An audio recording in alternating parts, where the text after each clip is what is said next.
답법을 찾는 토론 이슈앤식설 시작합니다. 7월 소비자 물가 상승률이 1년 전에 비해 6.3%를 기록하면서 외환위기 이후 가장 큰 폭으로 상승했습니다.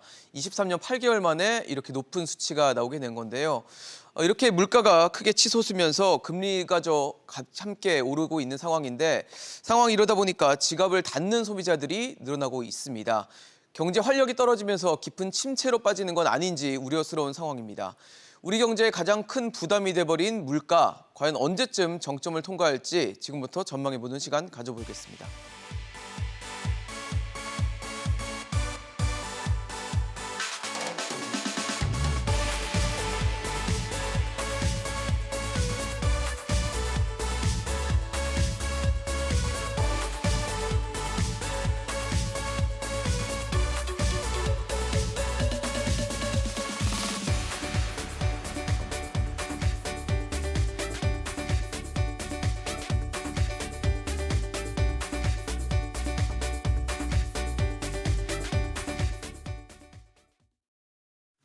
네, 오늘 함께해 주실 세 분 소개하겠습니다. 한양대 경제금융대학 유혜미 교수, 서강대 경제학부 허준용 교수, 홍익대 경영학과 홍기훈 교수 나오셨습니다. 어서 오십시오. 네, 7월 소비자 물가 지표가 나왔습니다. 6.3%, 1년 전에 비해서 6.3% 상승했다라는 지표가 기록이 됐는데 6월에 6.0%, 그러니까 6%를 기록하고 나서 더 높은 수치가 나온 겁니다. 23년 8개월 만에 가장 높은 수치가 나왔는데 아무래도 7월 소비자 물가 지표고 7월에는 한국은행이 금융통화위원회에서 사상 처음으로 빅스텝, 그러니까 0.5%포인트를 인상하고 또 3번 연속 금리를 인상했던 이벤트가 있었기 때문에 물가를 잡았을까에 대해 많이 관심이 쏠렸는데 일단 6.3%라는 숫자 자체는 물가를 잡기에는 좀 역부족이 아니었나 혹은 시차를 좀 가져야 되는 것인가에 대해서 좀 여쭤보고 싶거든요. 예. 오늘 아침에 이제 발표된 소비자 물가 상승률 지표가 이제 6.3%가 전년 동월 대비로 나왔는데요. 예. 저는 그래도 긍정적인 측면에 좀 주목을 하고 싶은데요. 네. 이 전까지는 소비자 물가 상승률이 거의 월마다 한 0.67%포인트 정도씩 오르고 폭이, 있었거든요. 예. 그런데 그 오름폭이 좀 줄어들었다는 것에 저는 조금 이제 6월이 6.0이었으니까 6.0% 늘었고 네, 그다음에 0.3% 이번에 포인트 차이가 난 거네요. 0.3%포인트 차이로 그 오름폭이 조금 줄어들었다는 점을 좀 긍정적으로 살펴보고 있고요. 그리고 아무래도 이제 금리 인상이 5월부터 이제 3번 연속 이루어졌고 그다음에 이제 7월 달에는 사상 최초로 빅스텝까지 했는데 그런 효과가 왜 아직 나타나고 있지 않냐 이런 말씀을 하실 수도 있는데 사실 이 금리 인상이 효과가 나타나기까지는 시차가 걸립니다. 왜냐하면 금리 인상이라는 것이 결국에는 예금금리, 대출금리 인상으로 나타나면서 소비자들의 이제 행태 변화를 일으켜야 되거든요. 그런데 이제 지금 보시면 작년 말부터 한 7월 정도까지요. 대출 금리랑 그 예금 금리가 오르긴 올랐습니다. 네네. 그 작년 말부터 이제 7월까지 그 기준 금리는 약 1.25% 올랐는데요. 네. 1.25%포인트 올랐는데 예금 금리, 은행권이나 비은행권의 신규 뭐 대출 취급 기준으로 금리가, 하든지 아니면 네. 잔액 기준으로 하든 한 0.6에서 7% 정도 올랐고요. 예금 금리 같은 경우 그렇게 올랐고 네. 대출 금리 같은 경우도 뭐 작게는 0.4 그리고 많게는 0.67%까지 이제 퍼센트 포인트 네. 올랐거든요. 그러니까 이런 것들이 이제 반영이 돼야 되는데 아직 기준 금리 인상폭만큼 그것이 이제 오른 것은 아니고요. 그다음에 이 금리 인상이 됐을 때 이 경제에 미치는 영향은 크게 이제 간접적인 영향, 직접적인 영향 우리가 이렇게 두 가지로 나눠 보거든요. 네네. 직접적인 영향이라고 하는 것은 금리가 올랐을 때 그야말로 예금 금리가 따로 오르면 사람들이 저축하는 것이 낫겠다. 현재 소비하는 것보다 이런 생각을 하게 되죠. 아니면 대출 금리가 오르면 대출 좀 줄여야겠다. 그래서 지금 현재 소비 늘리기보다는 대출 줄여서 미래 소비 늘리는 게 낫겠다 하는 식으로 반응을 한단 말이죠. 이게 아주 직접적인 효과예요. 그런데 간접적인 효과는 무엇이냐면 이렇게 금리가 오르게 되면 이제 소비가 둔화되고요. 그다음에 투자가 또 줄어들게 됩니다. 그럼 소비와 투자가 줄어들면서 결국에는 GDP가 줄어들게 되고 이것이 사람들의 소득을 줄이면서 소득의 감소로 인해서 오게 되는 이런 간접적인 소비 감소 효과가 있단 말이에요. 그러니까 이 두 가지 효과가 다 물가 상승 압력을 낮추는 효과인데 이 직접적인 효과보다 간접적인 효과가 나타나는데 시간이 더 걸리고요. 그리고 이 직접적인 효과와 간접적인 효과가 가운데 어떤 것이 더 크냐 예. 아니면 어떤 것이 더 중요하냐는 사실은 그 경제의 여러 가지 이제 특성을 봐야 되는데요. 음. 이 경제 내에 사람들이 얼마나 이제 대출을 많이 사용을 하고 있는지 그래서 더 빌릴 만한 여력이 없는지 있는지 이런 부분하고 관련이 있거든요. 근데 우리나라 가계 부채 규모가 워낙에 크다 보니까 그죠. 예. 아무래도 이제 더 대출 여력이 있는 사람들은 그렇게 많지 않을 거고요.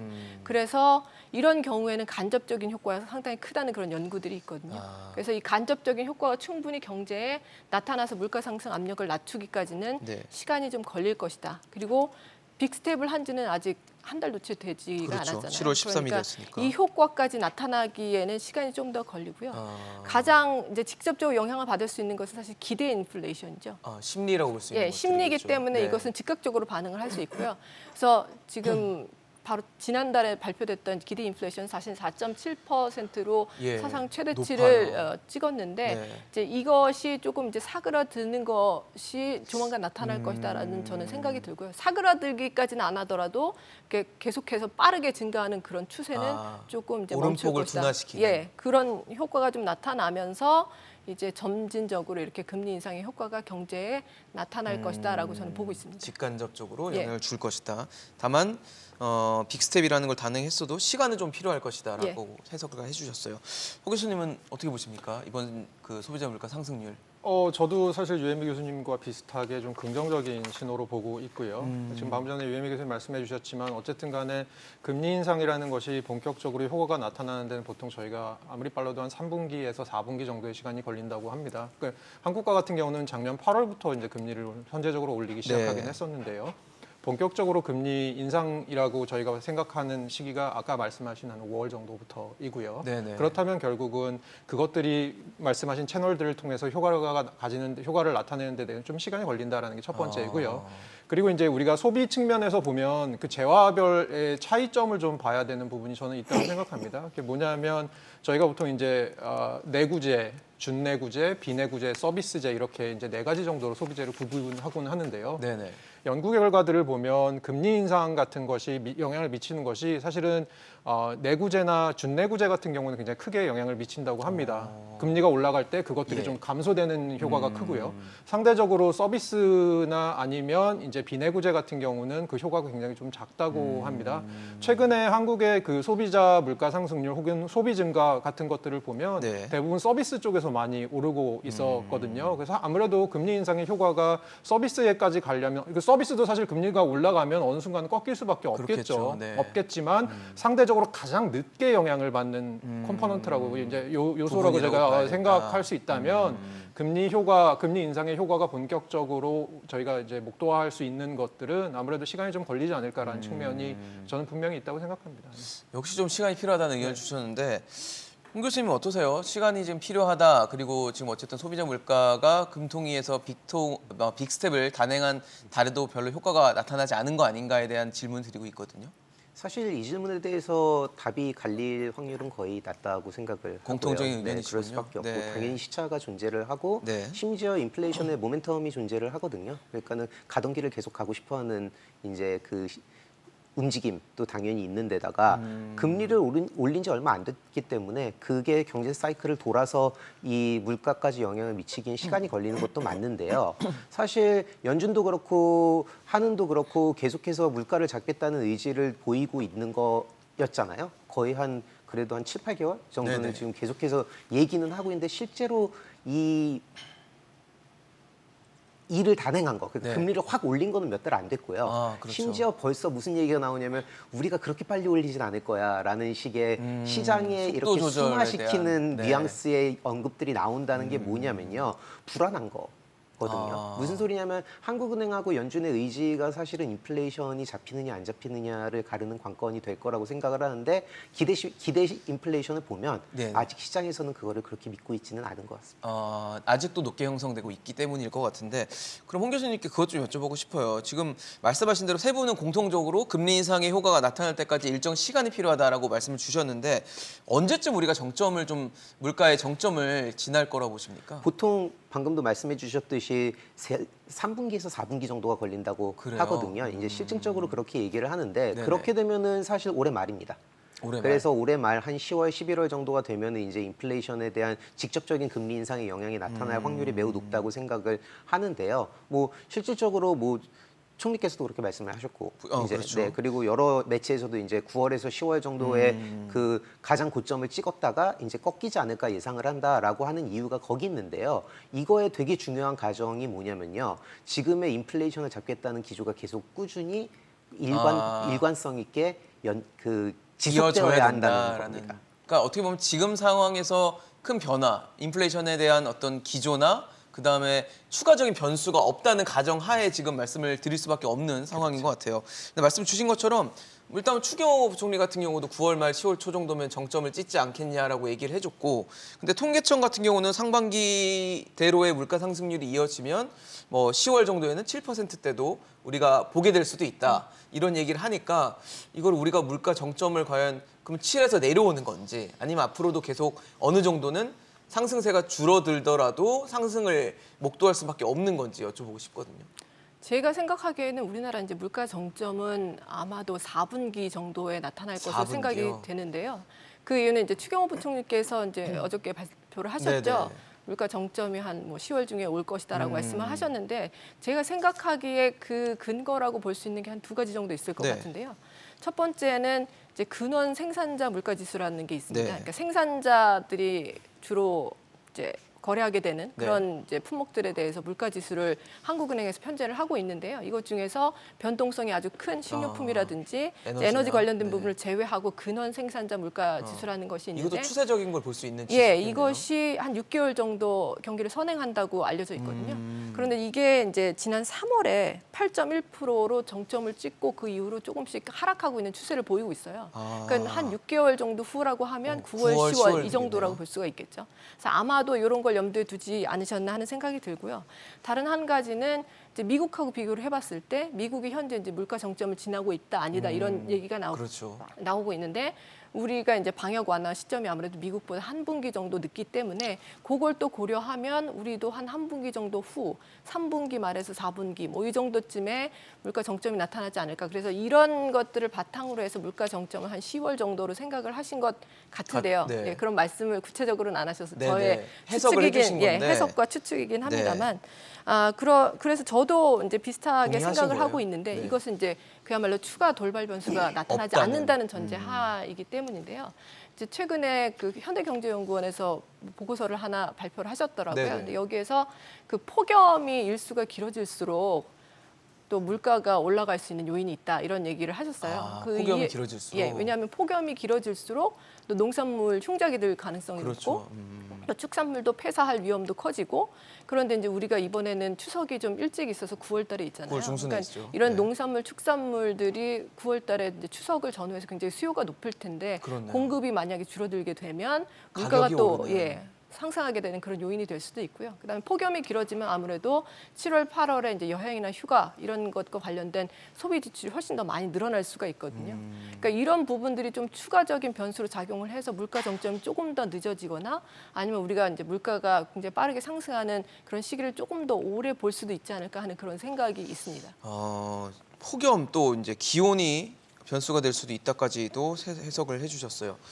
허 교수님은 어떠세요? 정점 언제쯤 우리가 지나게 될까요? 현재까지 가진 데이터와 현재까지 돌아가고 있는 양상을 보면 4분기라고 생각하는 게 4분기요? 가장 합당할 것 같고요. 저도 뭐 비슷한 생각이고요. 그리고 다만 조금 여기서 조심해야 될 점 중에 하나는, 어쨌든 간에 지금 물가가 이렇게 올라간 데 이유가 사실은 글로벌 공급망이나 뭐 전쟁 같은 것들, 이런 것들이 있기 때문에 사실은 물가가 정점을 찍고 내려간다고 하더라도 굉장히 천천히 내려갈 것이다라는 것이 아주 많은 분들의 또 이 공통된 의견인 것 같습니다. 그 얘기는 말씀해주신 글로벌 공급망 그리고 우크라이나 전쟁 이런 네. 것들이 해결되지 않는다면 네네. 서서히 내려갈 수밖에 없다는 네, 말씀이시죠? 맞습니다. 그 미국 같은 경우도 뭐 제가 몇 가지 에피소드를 좀 들어봤는데요. 네네. 결국은 평소에는 뭐 밀 같은 것이 사실 미국에서는 부족한 나라가 아니지 않습니까? 그러니까요. 최근에는 흔하죠, 밀을 공급하는데도 이 업체들이 굉장히 어려움을 그 밀을 구하는 것도 굉장히 어려움이 있다. 뭐 이런 얘기까지 막 농담 삼아서 하기도 했었는데요.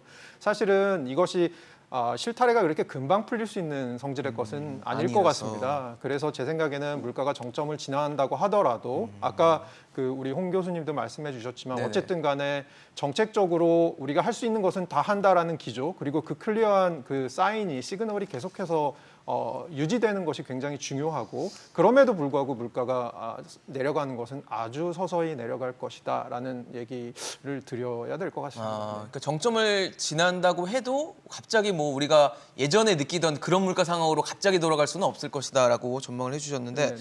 사실 지금 물가를 잡기 위해서 한국은행이 총력을 다하는 게 기준금리에 대한 인상 기조인 것 같아요. 근데 그래서 아까 말씀 주신 뭐 빅스텝을 밟는 초유의 상황도 연출하고 그랬는데 지금 이창용 총재 같은 경우는 기준금리를 일단 0.25%포인트, 그러니까 베이비 스텝을 밟는 방안을 적절하다고 보고 있지만 이제 만약에 물가 상승률이 우리 예상보다 좀 과도하게 더 나오거나 길게 이어지면 빅스텝을 추가적으로도 갈 수 있다라고 열어놓긴 했거든요.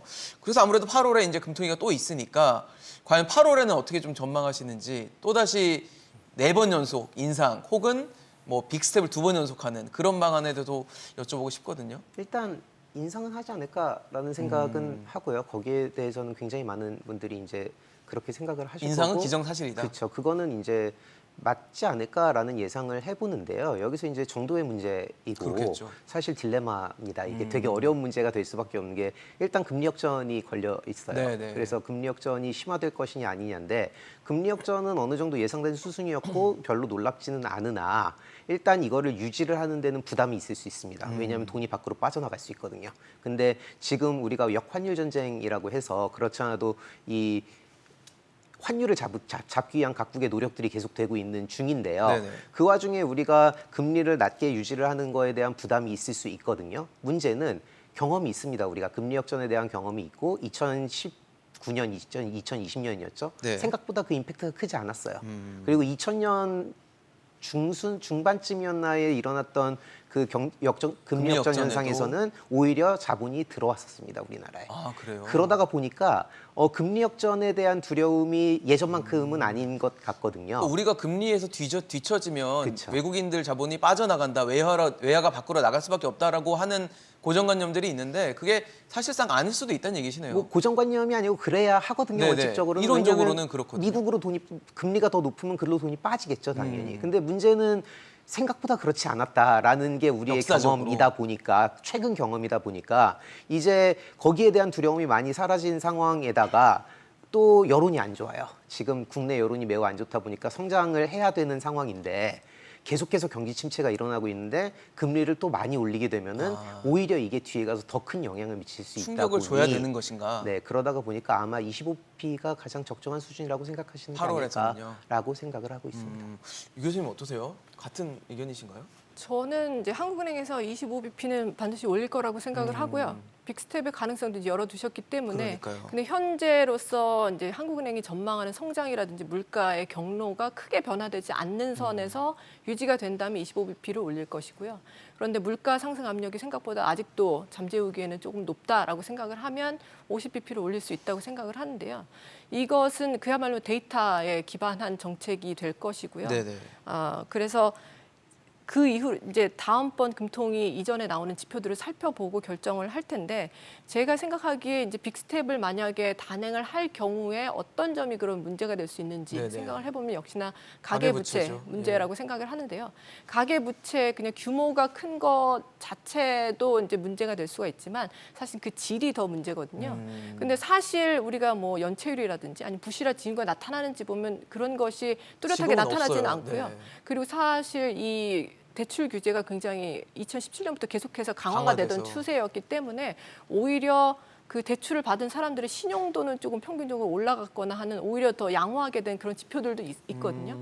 그런데 우려되는 점은 무엇이냐면 최근에 이제 발표되고 있는 지표들이 다중 채무자 비율이 굉장히 많이 늘었다는 거예요. 여러 곳에서 빚낸 예. 사람들 얘기하는 그러니까 이 거죠. 다중 채무자라는 네. 것은 뭐 정의하기 나름이긴 하지만 적어도 이제 3개 세 이상의 곳 금융기관에서 네. 대출을 하고 있는 사람들은 이제 다중채무자라고 하는데요.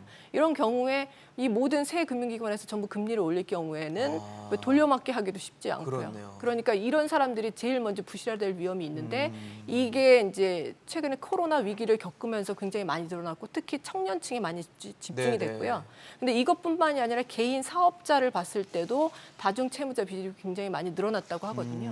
근데 개인 사업자는 우리가 흔히 이제 자영업자라고 부를 수 있는 분들인데 네네. 이 분들이 이제 사업자 대출을 받기도 하지만 사실은 개인 대출로 뭐 집을 담보로 잡아서 대출을 받는다든지 하는 개인 대출도 여기에 다중 사업자 대출에 네. 또 덧붙여서 가지고 있을 수가 있거든요.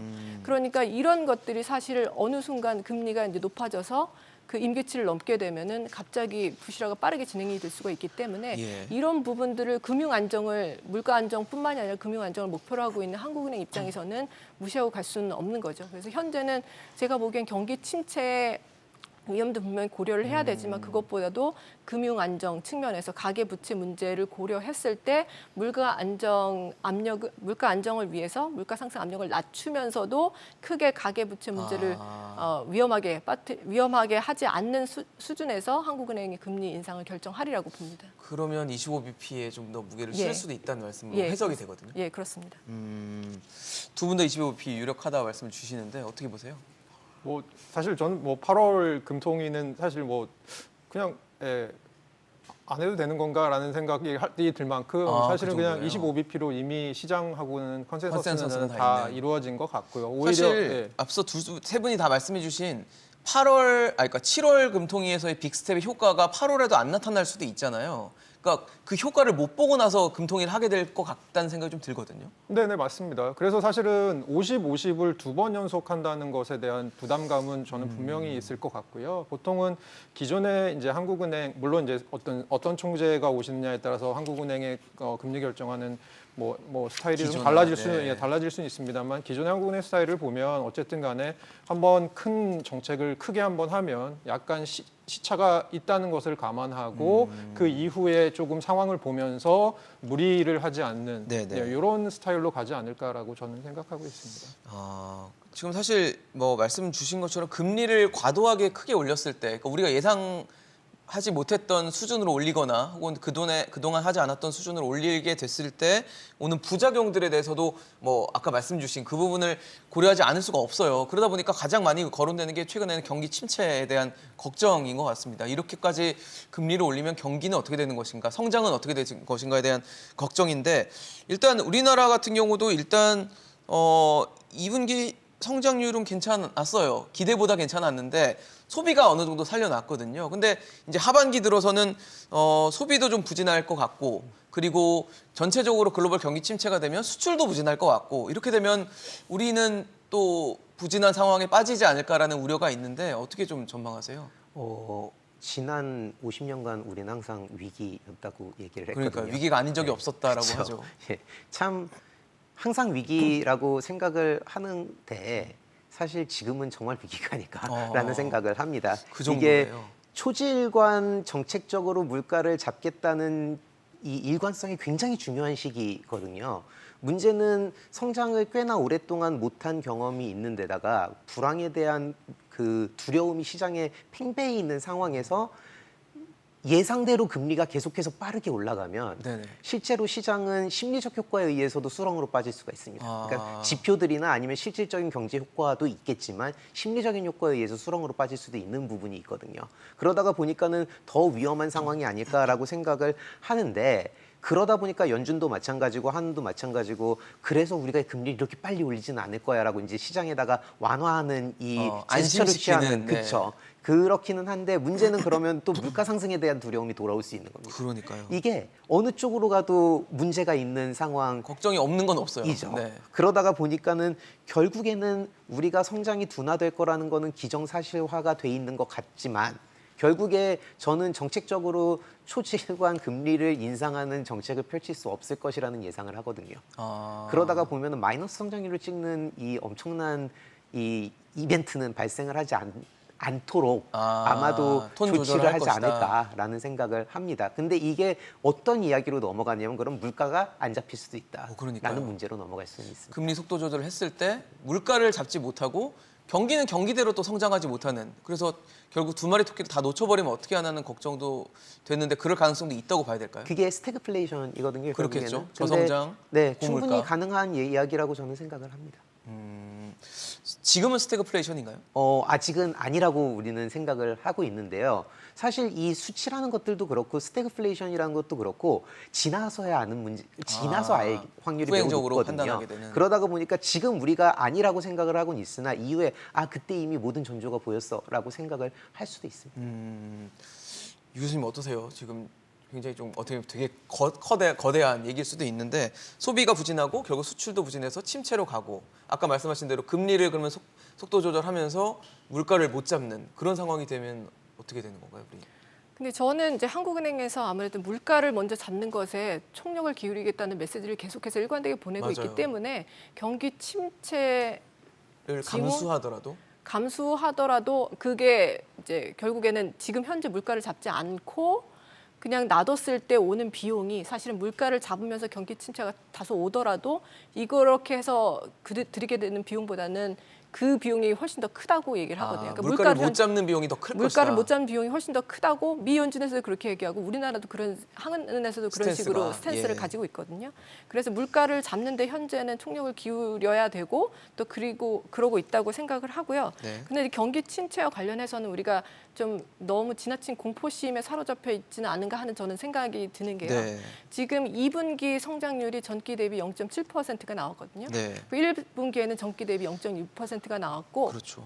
그래서 3분기, 4분기에 0%로 그러니까 전혀 성장이 이루어지지 않는다고 하더라도 전년 대비 2.5% 성장을 한다고 지금 한국은행에서 얘기를 하고 있거든요. 연간으로는 연간으로 네, 네, 봤을 때 그렇다는 거죠. 3, 4분기에 성장하지 않아도 예. 우리는 2.5%는 달성할 수 있다. 2.5%는 달성할 수 있다는 거고요. 그러니까 2.5% 성장을 경기 침체고 불황이고 이렇게 보기에는 아직은 조금 무리가 있는 2% 상황이고요. 중반이니까. 그런데 이제 앞으로 상황이 어떻게 진행될지는 아직은 불확실성이 크기 때문에 예. 경기 침체가 진행이 될 수도 있겠지만 현재는 경기 침체의 우려 때문에 물가 안정에 대해서 좀 끈을 놓기에는 네. 아직은 이르지 않은가 하는 생각을 합니다. 그리고 2분기 성장률이 이렇게 높게 나온 거는 이제 소비가 지금 이끌어서 그렇다고 말씀을 하셨고요. 네네. 그다음에 설비 투자라든지 아니면 이제 건설 투자가 좀 많이 줄어들었습니다. 맞아요. 근데 건설 투자나 설비 투자가 줄어드는 것은 3분기에도 계속해서 이어질 거라고 생각이 들고요.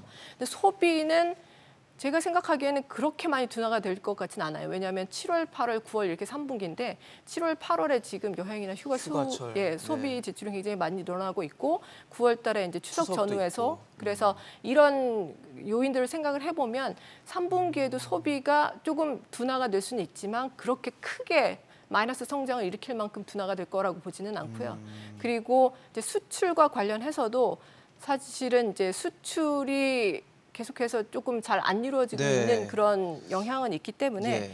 그렇지만 수입이 오히려 조금 더 액이 줄 수 있는 그런 가능성이 있는 것이 유가가 지금 조금 안정화되는 추세를 보이고 있고요. 예. 그다음에 이제 우크라이나의 여러 가지 농산물들이 이제 수출할 수 있는 길이 지금 열리고 있거든요. 러시아와의 이제 교섭을 통해서. 공급 측면에서 그래서 부분이 있겠네요. 공급 측면에서 국제적으로 이제 밀이라든지 아니면 유가 이런 것들이 조금 하락하는 조짐을 보이고 있기 때문에 이런 부분들로 인해서 수입액 자체가 조금 더 줄어들게 되면 지금 현재 무역 적자가 크게 네, 나는 것은 넉 사실 달째인데. 수입액이 많이 늘어났기 때문인데 이런 것들이 국제 원자재 가격이라든지 유가, 뭐 이런 곡물 가격 이런 것들에 굉장히 많은 영향을 받고 있거든요. 그래서 이런 부분이 조금 잦아들게 되면 오히려 무역 적자가 계속 뭐 5분 다섯 달째나 뭐 다섯 여섯 달째 달째 이렇게, 지속되더라도 그렇게 심각하게 되지는 않을 것이고 따라서 3분기에 마이너스 성장까지는 가지 않을 것이라고 않을 저는 것이다. 생각합니다. 예.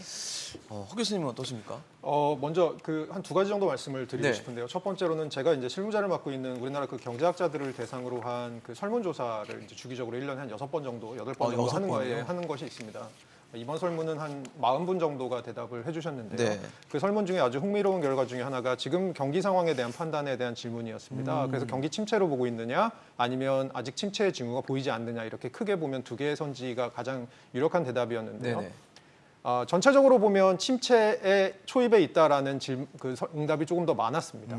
그런데 전공별로 보면 거시경제학을 하시는 교수님들은 아직 침체의 징후가 보이지 않는다가 압도적으로 많았고요. 아, 그래요? 그리고 다른 전공의 교수님들은 대부분 침체의 징후가 이제 들어왔다. 보이고 있다라고 보이고 있다. 그래서 이제 어느 쪽 말을 믿으실지는 여기 뭐 시청자들 판단으로, 판단에 좀 예. 달려 있는 것 그렇네요. 같고요.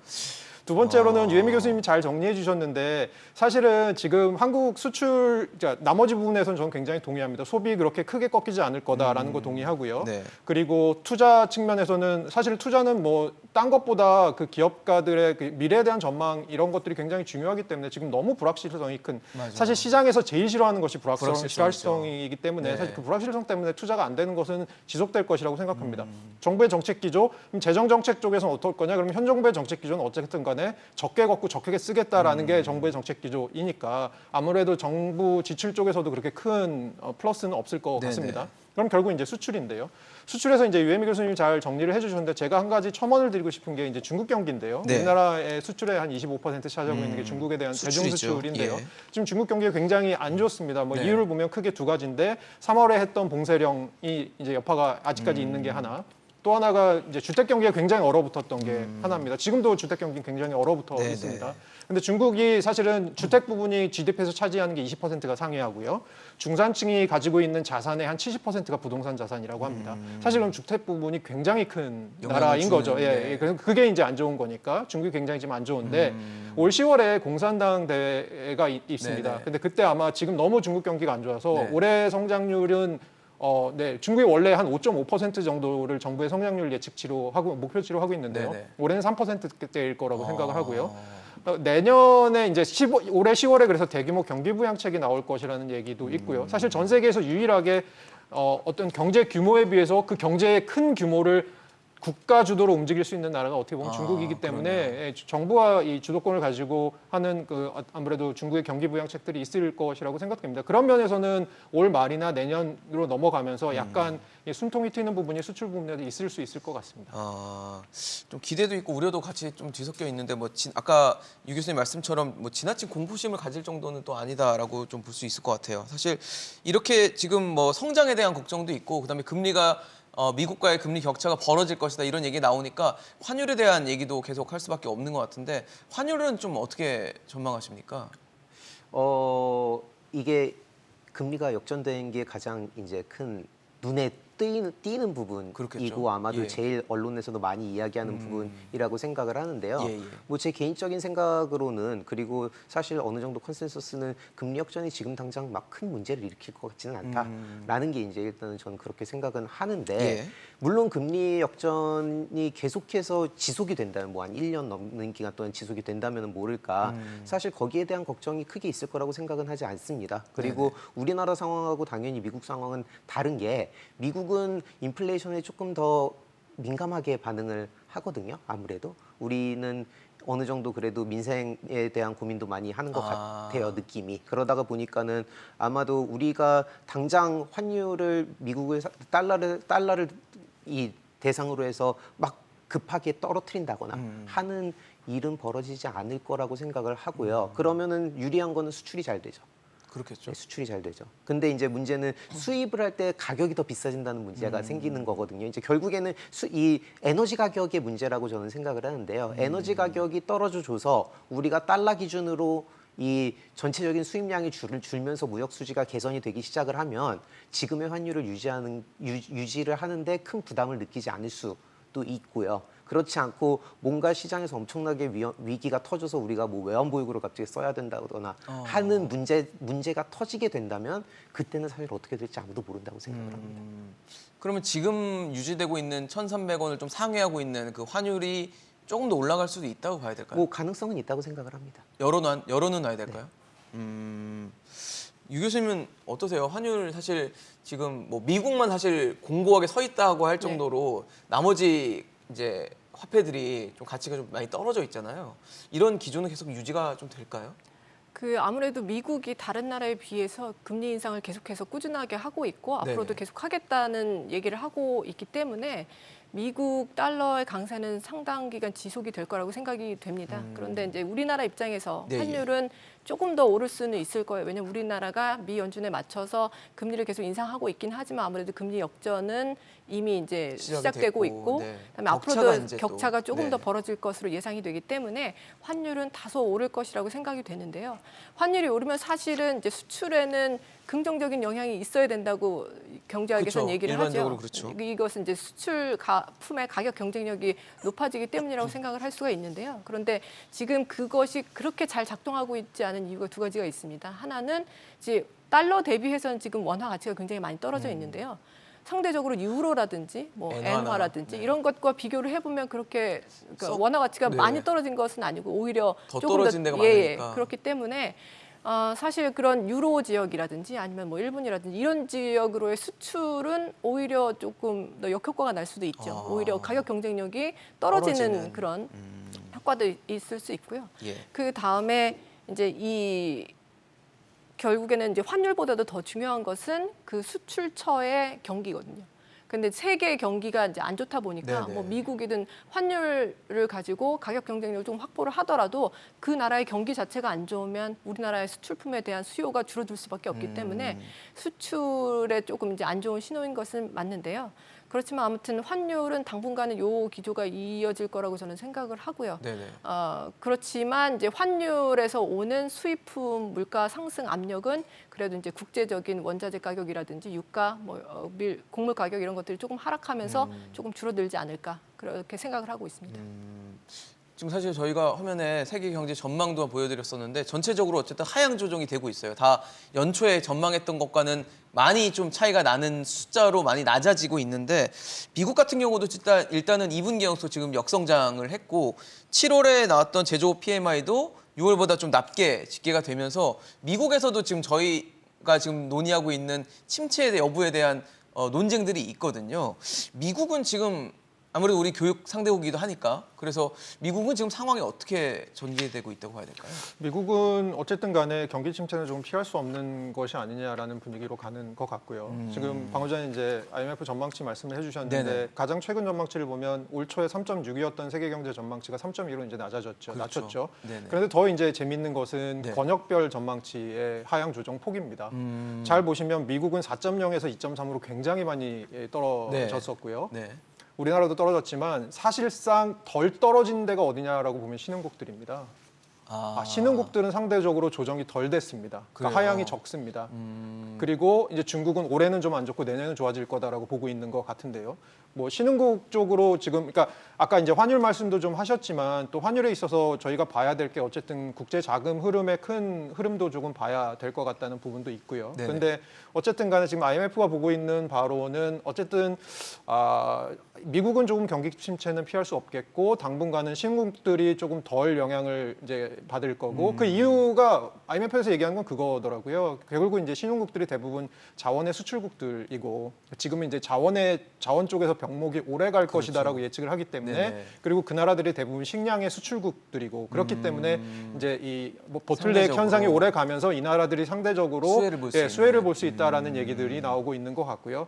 미국은 조금 경기 침체는 피할 수 없겠지만 이게 되게 하드랜딩 우리가 보통 얘기하는 이제 네, 병착륙이 병착륙. 되지 않도록 하는 게 이제 페드가 갖고 있는 지금 가장 큰 딜레마인 것 같습니다. 충격을 덜하게 할 수 있는 네네, 방법을 그렇습니다. 고민할 것이다. 네. 홍 교수님은 어떻게 보세요? 미국 경제는 침체로 들어섰을까요? 이제 미국에 있는 친구들한테 전화를 해도 굉장히 초지일관 우리는 불황이다라는 아, 얘기를 이미요? 해요. 예, 그러니까는 사실 그러니까 몸소 느끼는 게 그렇다는 얘기네요. 그렇겠죠. 예, 그리고 특히나 금융권에서 일하는 사람들이나 아니면은 뭐 경제 쪽에서 일하는 사람들은 거의 대부분 우리는 불황으로 들어가고 있다. 근데 재밌는 거는 연준이 그걸 두려워하고 있지 않다. 라는 겁니다. 그래서 그러면은- 금리를 굉장히 그쵸. 빠르게 올리고 있다. 네, 그러면은 불황으로 들어갑니다. 그렇기 때문에 그럴 수밖에 없죠, 당연히. 그러다가 그렇죠. 이미 보니까 불황인데 연준은 금리를 계속 올리니까. 불황이 될 수 있다라고 모두들 생각을 하고 있는데 연준이 그걸 두려워하지 않는다면 불황으로 갈 확률이 매우 높다라고 생각을 하다 보니 아무래도 미국은 그거를 그냥 몸으로 다 받아들이겠다라는 느낌이 더 강하고요. 근데 왜 굉장히 튼튼하다는 얘기를 많이 하잖아요. 특히 고용 상황을 네. 근거로 해서 미국 경제는 아직 침체가 아니다. 고용은 튼튼하다. 그래서 경제도 문제 없다라는 식의 얘기를 뭐 대통령하고 장관하고 연준 의장하고 그 얘기를 다 하고 있잖아요. 한 목소리로. 이거는 그냥 심리를 답기 위한 그런 발언일까요? 하기보다는 실제로 튼튼합니다. 튼튼하고요. 근데 튼튼한 경제도 침체를 겪지 않는 건 아니거든요. 이거는 사이클의 문제라고 볼 수 있기 때문에 당연히 업이 있으면 다운이 있을 수밖에 없는데 이제 다운 사이클에 들어가는데 네네. 그거를 막지 않겠다라는 걸로 더 해석을 할 수 있고요. 그 튼튼한 경제 수치들이나 아니면 그 체력을 믿고 하는 걸 수도 있다고 생각을 합니다. 유 교수님 어떻게 보세요? 미국 경제에 대해서는? 미국 경제는 이제 지금 아직은 이제 침체까지는 아니라고 저는 생각을 하는데요. 사실은 이제 2분기 연속해서 마이너스 성장이 나왔기 때문에 그러니까요. 기술적으로는 그렇긴 경기 침체에 하지만 들어갔다. 사실 하지만 이제 미국의 뭐 경기가 불황이냐 아니면은 이제 뭐 호황이냐 이런 것은 NBER이라고 하는 기관에서 이제 결정을 뉴욕 하거든요. 전미 경제연구소죠. 그런데 이 기관에서 딱 2분기 연속해서 마이너스 성장이 나왔다고 바로 불황이라고 이제 정의를 하는 것은 단정하지 아니고요. 않고. 여러 가지 고용이라든지 소비라든지 다른 지표들을 모두 살펴보고 네네. 또 이것이 시간이 상당히 오래 걸릴 수 있기 때문에 네. 사실 그때가 뭐 불황이었다 내지는 뭐 경기의 정점이었다 이런 것들을 판단하기까지는 사실은 굉장히 오랜 시간이 걸립니다. 그래서 현재 뭐 어떤 상황인지를 결국에는 저희가 이제 코끼리를 이렇게 만져서 보는 것처럼 눈 전체는 감고. 볼 수 없고 눈 감고 네. 만지는 것 같은 네. 그런 상황이라서 어떤 사람들은 경기 침체라고 하고 어떤 사람은 경기 침체가 그러니까요. 아니라고 하는데요. 그것은 너무나 뚜렷한 징후가 나타났을 때는 이미 상당히 진행된 다음이고 현재는 혼재된 지표가 나오기 있기 때문에 사실 어떤 상황인지 사실 알기가 어렵기 때문인데요. 그럼에도 불구하고 현재 이제 그 페드에서는 연준에서는 물가 상승을 압력을 안정화시키는데 총력을 기울이겠다고 하고 있고 경기 침체를 아까 이제 홍기훈 교수님께서 말씀하셨던 것처럼 두려워하지 않고 있고요. 그것은 전에 제롬 파월 의장이 말했던 것처럼 현재 물가를 잡지 않고 두는 것보다는 차라리 경기 침체가 오더라도 현재 물가를 잡는 것이 비용을 덜 들이는 방법이라고 생각을 하기 때문입니다. 하지만 이제 연착륙을 유도하기 위해서 노력을 하겠지만 경착륙 가능성도 아직은 배제할 수 없는 그런 상황임은 분명한 것 같습니다. 경착륙 가능성을 배제하지 않는다는 건 침체에 대한 것도 감수를 해야 된다. 침체가 빠르고 좀 깊게 올 수도 있고 하지만 이제 연착륙을 위해서 페드는 노력을 할 것이고요. 그리고 이제 미국의 이제 정부 당국자들도 그것을 위해서 노력을 하고 있지만 네네. 그것이 항상 이제 마음대로 되는 것은 아니기 때문에 그렇죠. 네. 항상 더 월스트를 대비해야 되는 것은 모든 사람들의 책무인 것 같습니다. 역시 취약에 대한 대비도 좀 필요하다는 상황까지도 말씀을 주셨어요. 7월 소비자 물가가 일단 1년 전에 비해서 6.3% 오르면서 6월보다도 더 큰 상승폭을 보였습니다. 아까 말씀 주신 것처럼 오름폭이 축소되고 이런 부분들에 대해서 긍정적인 부분도 분명히 보이고 있는 건 사실입니다. 그래서 더 경기와 또 물가 정점에 대한 우려들은 당분간 좀 논쟁이 오가지 않을까라는 생각이 듭니다. 경제 활력이 지나치게 떨어지지 않고 물가를 잡을 수 있는 현명한 해안이 나올 수 있을지 저희도 지켜보도록 하겠습니다. 오늘 유혜미 교수, 허준영 교수, 홍기훈 교수와 함께했습니다. 이슈앤직설 오늘 준비한 소식은 여기까지입니다. 지금까지 함께해 주신 여러분 고맙습니다.